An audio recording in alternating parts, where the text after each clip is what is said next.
Hi everybody, I'm Bree the Plant Lady, checking in with a weekly garden tour. We are in the final days of September. I don't know how that has happened. The month has gone by so fast, and we have had a serious change in seasons. We have a most delightful forecast of 70s and 50s, albeit a very dry forecast, probably because I don't have any big events planned. But I wanted to real quick show you some of the highlights of the garden in late September. Hopefully you'll be inspired by. We're gonna start right here where the fragrance is the most incredible thing. As soon as you walk out the door, I have the windows open and the smell of tea olive keeps wafting in. It's the most delightful plant. This is Osmanthus fragrans variety aurantiacus. It is the orange flowered tea olive, and it is my all-time favorite broadleaf evergreen. I know that in the winter I say that camellias are, but when I'm standing in front of this, getting this fragrance, this is 100% my absolute favorite. And as you can see here, this is growing in full sun, but this will also grow in a considerable amount of shade. I actually have another one of these planted in the woods that's also in full bloom. Instead of getting to it later or even in a video tomorrow, I thought I'd go ahead and show you what the same plant looks like in much more shade. And I believe these were actually planted at the same time, probably 12 years ago. You can see it's not flowering nearly as much, but it is flowering, and it's still got a great sort of triangular or holly shape. And it's a great screening plant in both extremes, full sun and full shade. So this is one that I think you should definitely put on your must grow list. Now, of course, I mentioned camellias, and while I'm standing here, I wanted to show you two that are blooming. This is Camellia sinensis, the tea plant, and they are just starting to flower now, which is a bit late. I remember these flowering often like in August. Sweet little blooms, honeybees love these. And this is the source of tea that you drink. And of course, these are the seeds from last year. So all at once you can see last year's seeds, lots of flower buds, and then open blooms. Really beautiful plant. However, I will say it's starting to display a troublesome self-seeding habit. And you can see all of these are seedlings from it. And I'm a bit concerned about it invading the woods. So I'm thinking that after it blooms, I'm actually gonna do a hard cut to prevent any new seeds from forming, and I'm going to go ahead and remove any seeds that are on this plant because this is more seeding than I would want to see on any plant, not just a camellia. This worries me. So just giving you that fair warning, honesty here. And this is Camellia sasanqua variety contorta. And you can see it's got nice single flowers, and look, there's tons of ants in the blooms. Ants are great pollinators, even though they're nowhere near as exciting as butterflies. And this has also been in the ground. All of these were planted at the same time, I think probably January 2011, to give you an idea on size. And I have done very limited, if any, pruning on them at all. And I talked about this a few weeks ago when I realized that I've got one stem that is definitely doing not as well as the others. Now you can see it's got lots of flower buds. This is Edgeworthia chrysantha. This is one called Gold Rush. And you can see what it should look like here. Bigger leaves, darker green. This branch, everything is smaller on it. And this is just something that happens with Edgeworthia.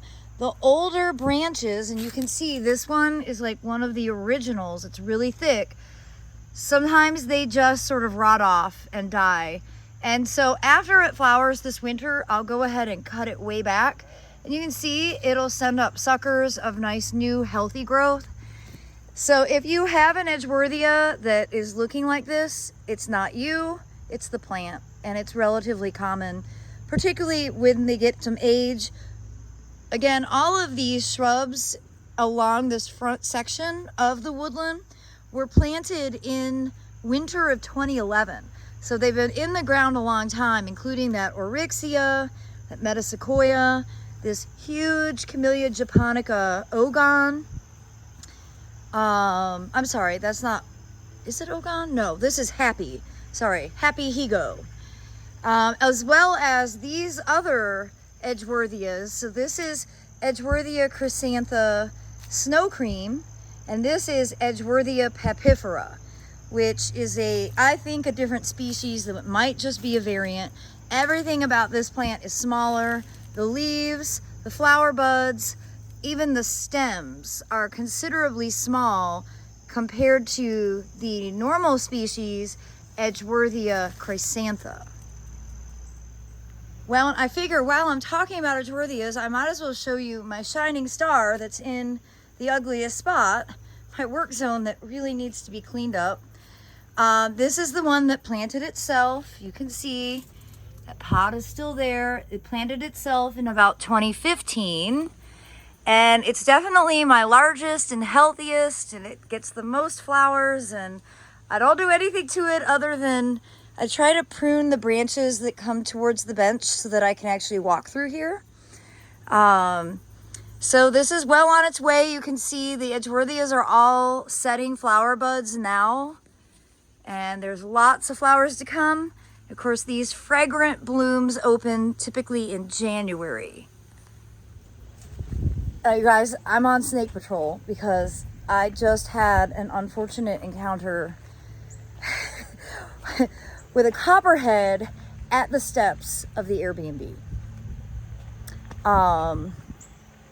Yeah, if I hadn't been going in to mop, because I am the resident housekeeper, if I had been leaving the house, I for sure would not have seen it, and I very likely would have been bitten. I would not be making this video right now because I would be at the hospital. And it does not bring me any joy ever to kill an animal. And I really prefer to just pretend like the snakes live in the woods and that's where they stay and they don't come up into the garden. But every now and again they do. And they did. It did. And, well, I took care of it. Just like I have many times when I've worked in nurseries and gardens, and you know, copperheads are just one of those creatures that cause so much trouble if you do have a pet get bitten or if you get bitten. I don't kill snakes in general. I'm not like a snake killer. However, with a copperhead, particularly a copperhead that's like hiding at a staircase, I just can't run that risk. I'm certainly glad it was me that found it, not an Airbnb guest. So beware, everybody, that maybe they're getting a little brazen at this time of year, and just keep your eyes open because, well, they are around, and they certainly do serve a purpose in our ecosystems, but they're not the greatest animal to have lurking around your staircases. Well, I was really coming over to the Airbnb to mop the floors, but look at what's at the stairs. It's my first copperhead sighting of the whole year, and it's like in the most awkward spot ever. And oh God, I hate when I come across snakes, especially copperheads, because it's like, you know they're bad. Well, not that they're bad, it's just that they can hurt you. I don't really feel like killing a snake right now. Just wanted to mop the floor real quick before I left for the football game. Doggone it. I hate when nature comes into my landscape. Now I'm all jumpy. So back to the garden tour. It's actually amazingly dry, despite the fact that we had 2.5 inches of rain during the fall open garden. But everything's looking good. The temperatures are making a lot of stuff bloom. You could see these salvias have just like burst into flower, and that's certainly probably because of the cool night temperatures, also the cool daytime temperatures. The nematodes are definitely infecting the okra. You see lots of bad leaves. I'm leaving these for another week or so just to harvest what I can. I will get these out before I leave for my big trip in October. It's because they'll be a mess if I leave them in. And well, it's definitely time to take the cucumbers down. They're not producing anymore. Eggplants are, so that's great. Nice fruit there. And all of these brassicas are doing well. I do need to do another round of BT because caterpillar pressure is off the charts. But for the most part, I'm really pleased to have nice looking cabbages, broccolis, and cauliflowers. Now this big bed that I redid about 2 weeks ago is growing in. Obviously you see lots of buckwheat, which I did not plant. That's just self-sowing. But I'm also happy to see other things germinating. Let's see, there's some calendula here. And I swear I saw nasturtiums, but now I can't find any. Oh, you guys, this is crazy, but this is larkspur that's self-sowing. All of that is larkspur starting to grow. So it'll be interesting to see what all comes out of here. What's in the seed bank and then what I need to add to it. But for now, I'm just pleased that it's cleaned up and, well, the deer are eating because I've got now like a pretty healthy family of 5 that like live in the woods, and this is their organic buffet. But that's all right, you know, at this stage in the garden and knowing that like in November and December I'll really start replanting for the winter. I'm just kind of letting the animals have it at this point. Well, everybody, I hope you'll tune in tomorrow for another section of the garden for our weekly tour. Again, everything is looking great. So we now have really pleasant fall weather here in Central North Carolina, Zone 7. Well, as always, thanks so much for watching. Happy gardening.